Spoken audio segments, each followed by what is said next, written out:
अरे आपने jolly LLB देखी है पार्ट 1 अरशद वारसी वाली?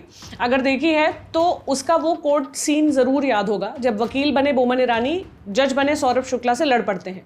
बोमन ईरानी का किरदार जब जज से उल्टा सवाल करता है तो जज साहब कहते हैं, देखिए आप कंटेम्प्ट ऑफ कोर्ट कर रहे हैं। लेकिन ये तो काफ़ी फिल्मी बात है। असल कोर्ट बिल्कुल भी फिल्मी कोर्ट जैसे नहीं होते।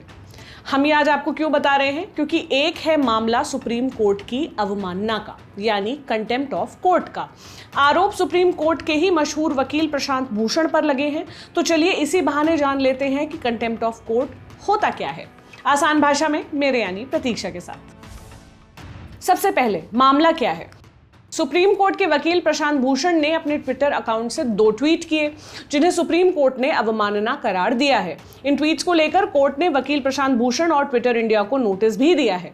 इसमें से 27 जून के एक ट्वीट में प्रशांत भूषण ने भारत में लोकतंत्र की स्थिति पर बात करते हुए सुप्रीम कोर्ट पर टिप्पणी की और 29 जून को ट्वीट करते हुए भारत के मुख्य न्यायाधीश पर कमेंट किया। अब चूंकि मामला कोर्ट में है इसलिए हम उन ट्वीट को यहाँ पर आपको दिखा नहीं सकते हैं, क्योंकि इन ट्वीट्स को यहाँ दिखाना भी अवमानना का कारण बन सकता है। अवमानना का नोटिस मिलने के बाद ट्विटर ने उन ट्वीट्स को हटा लिया है। तो अब कंटेम्प्ट ऑफ कोर्ट या कोर्ट की अवमानना का क्या मतलब होता है? ये कॉन्सेप्ट सदियों पुराना है। इंग्लैंड से भारत में आया। इंग्लैंड में राजा की न्यायिक शक्तियों को बनाए रखने के लिए अवमानना का एक सिद्धांत बनाया गया। पहले तो इसका फायदा राजा ने उठाया और उसके बाद राजा द्वारा बनाए गए न्यायाधीशों को इसका फायदा मिला। न्यायाधीश के आदेशों का पालन करने से इनकार करने को राजा की आज्ञा की अवमानना कहा गया। बाद में जज की किसी भी बात को ना मानने, दिए गए निर्देशों के पालन में बाधा पहुंचाने और ऐसा कोई भी कमेंट अवमानना कहलाया जो जज के आदेश को चुनौती देता हो। इसके लिए सजा का प्रावधान रखा गया। जब भारत आजाद हुआ और देश चलाने के लिए संविधान बना तो कोर्ट की अवमानना को लेकर सवाल उठे। ऐसे में काफी बहस मुबाहिसे के बाद कंटेम्प्ट ऑफ कोर्ट को अभिव्यक्ति की स्वतंत्रता पर तरजीह दी गई। संविधान के अनुच्छेद 129 में सुप्रीम कोर्ट को अवमानना के लिए दंड देने की शक्ति प्रदान की गई। अनुच्छेद 215 के तहत ये शक्तियां हाई कोर्ट को भी दी गई। इन शक्तियों को कंटेम्प्ट ऑफ कोर्ट एक्ट 1971 के तहत और मजबूत किया गया। तो कितनी तरह की होती है अवमानना? अवमानना की परिभाषा को सिविल और क्रिमिनल 2 तरह से समझाया गया है। सिविल कंटेम्प्ट बहुत साधारण है, मतलब जब कोई जानबूझकर कोर्ट का आदेश मानने से इनकार कर देता है तो कोर्ट इसे अपनी अवमानना मानता है। मिसाल के तौर पर अगर कोर्ट ने सरकार के किसी अधिकारी को कोई आदेश दिया, उसने तय वक्त में वो काम पूरा नहीं किया, कोर्ट इसे अवमानना मान सकता है। ऐसे में कोर्ट उस अधिकारी या संबद्ध सरकार के खिलाफ अवमानना की कार्रवाई कर सकता है। क्रिमिनल कंटेम्प्ट का मामला पेचीदा है। यही मामला प्रशांत भूषण पर भी बना है। इसमें 3 तरह से अवमानना को समझा जाता है। ध्यान से समझिए।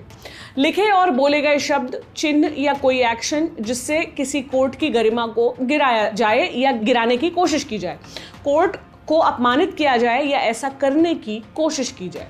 किसी भी विधिक प्रक्रिया में बाधा पहुंचाना या न्याय के प्रशासन में बाधा पहुंचाना। सुप्रीम कोर्ट ने पहले वाले नियम के तहत ही प्रशांत भूषण को आरोपी बताया है। प्रशांत भूषण पर सख्त क्यों हुआ कोर्ट? न्यायपालिका या किसी जज पर आरोप लगाना, उसकी मंशा पर शक करना या किसी भी तरह का झूठा चारित्रिक हमला अमूमन न्यायपालिका को बदनाम करने की श्रेणी में आते हैं। इस प्रावधान का एक ही उद्देश्य है कि कोर्ट की गरिमा को बचाकर रखा जाए। कोर्ट की गरिमा को आम जनता के बीच इस तरह ना गिरने दिया जाए कि लोगों का उसकी निष्पक्षता पर से भरोसा उठ जाए।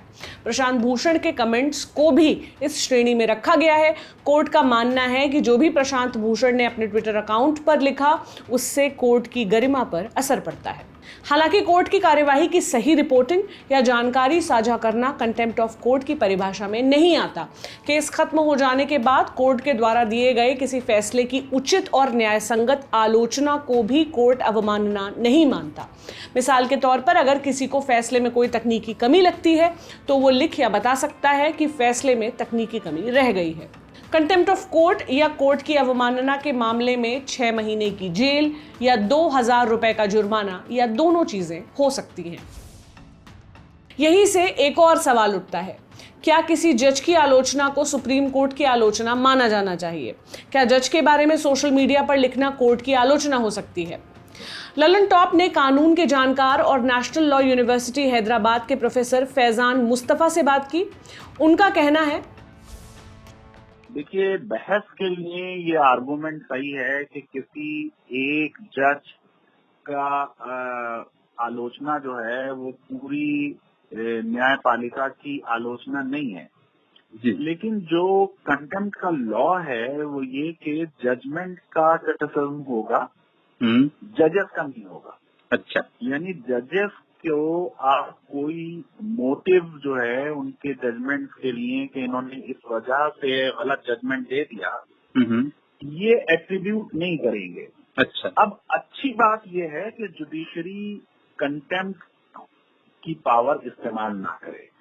कंटेम्प्ट की पावर डेमोक्रेसी की लिए अच्छी चीज नहीं है जी। और इसलिए जो मैच्योर डेमोक्रेसीज हैं वहाँ कंटेम्प्ट के केसेस ऑलमोस्ट जीरो हैं, नेग्लिजिबल है।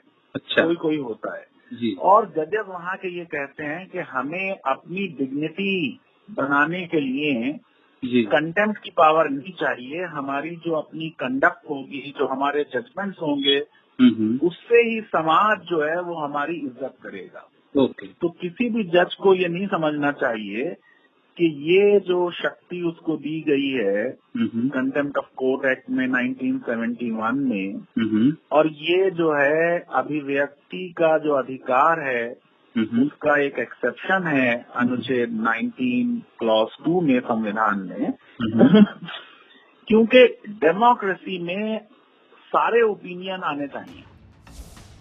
तो ये थे प्रोफेसर फैजान मुस्तफा ललन टॉप के लिए, और ललन टॉप है आपके लिए। देखते रहें आसान भाषा में। ये जानकारी लाए थे अमित मिश्रा। मेरा नाम प्रतीक्षा है। शुक्रिया।